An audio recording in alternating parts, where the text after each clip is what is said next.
Helicopter দুর্ঘটনায় সদ্য প্রয়াত ইরানের প্রেসিডেন্ট ইব্রাহিম রাইসির শেষ বিদায়ে মানুষের ঢল নেমেছে। মঙ্গলবার দেশটির পূর্ব আজারবাইজান প্রদেশের তাবরিজ শহরে অনুষ্ঠিত এই শোকযাত্রায় লাখ লাখ মানুষ অংশ নেন। অন্যদিকে আজ থেকে 5 দিনের শোক পালন করছে ইরান। মঙ্গলবার এক প্রতিবেদনে এই তথ্য জানিয়েছে সংবাদ মাধ্যম আল জাজিরা। প্রতিবেদনে বলা হয়েছে, রোববার হেলিকপ্টার দুর্ঘটনায় নিহত প্রেসিডেন্ট ইব্রাহিম রাইসির জন্য শোক জানাতে বিদায়ী মিছিলে লাখ লাখ ইরানি নাগরিক পূর্ব আজারবাইজান প্রদেশের রাজধানী তাবরিজে জড়ো হয়েছেন। গত রোববার ওই হেলিকপ্টার দুর্ঘটনায় পররাষ্ট্রমন্ত্রী হোসেন আমির আবদুল্লাহিয়ান এবং আরও 7 জনের সাথে মারা যান ইরানের প্রেসিডেন্ট ইব্রাহিম রাইসিও। পরে সোমবার সকালে পূর্ব আজারবাইজান প্রদেশের পাহাড়ি ও তুষারাবৃত এলাকায় হেলিকপ্টারের ধ্বংসাবশেষ খুঁজে পায় অনুসন্ধানকারী দল। আল জাজিরা বলছে, মঙ্গলবার হাজার হাজার শোকার্ত মানুষ ইরানের পতাকা ও প্রয়াত প্রেসিডেন্ট রাইসির প্রতিকৃতি হাতে নিয়ে ইরানের উত্তর পশ্চিমাঞ্চলীয় এই শহরের কেন্দ্রীয় চত্বর থেকে যাত্রা শুরু করেন। গত রোববার হেলিকপ্টার বিধ্বস্ত হওয়ার আগে এখানেই ফিরছিলেন রাইসি। এদিকে রাজধানী তেহরান থেকে আল জাজিরার রসুল সর্দার মঙ্গলবার বলেছেন, ইরানের রাষ্ট্রীয় মর্যাদাবান ব্যক্তিদের অন্ত্যেষ্টিক্রিয়া তথা শেষ বিদায়ের অনুষ্ঠানগুলো বেশ কয়েকটি স্থানে এবং বর্ধিত সময় নিয়ে হয়ে থাকে।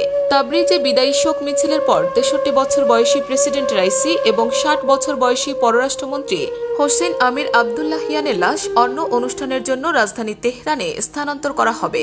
এর আগে সর্দার বলেছিলেন, মঙ্গলবার দিনের শেষের দিকে মরদেহগুলো অন্য একটি অনুষ্ঠানের জন্য মধ্য ইরানের ধর্মীয় গুরুত্বপূর্ণ শহর কমে নিয়ে যাওয়া হবে এবং তারপরে আবারও সেগুলো রাজধানী তেহরানে আনা হবে। পরদিন বুধবার তেহরানে বৃহত্তর পরিসরের অনুষ্ঠানে দেশটির সর্বোচ্চ নেতা আয়াতুল্লাহ আলী খামেনি জানাজার নামাজের নেতৃত্ব দেবেন এবং বিদায়ী সেই অনুষ্ঠানে বিদেশি বিশিষ্ট ব্যক্তিরাও উপস্থিত থাকবেন বলে আশা করা হচ্ছে।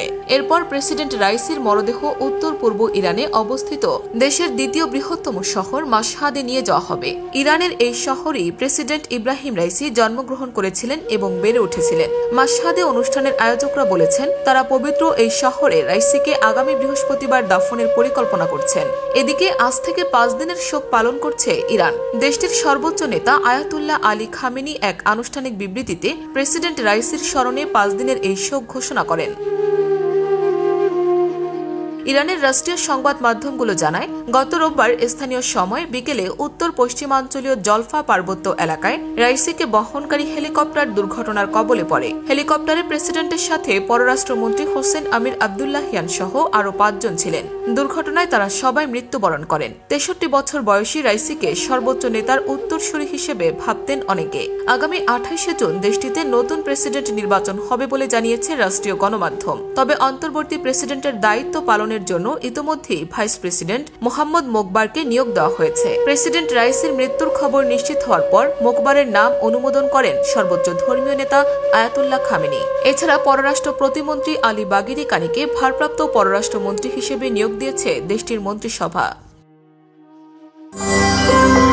সত্য, বস্তুনিষ্ঠ ও নিরপেক্ষ দৈনিক জনবাণী।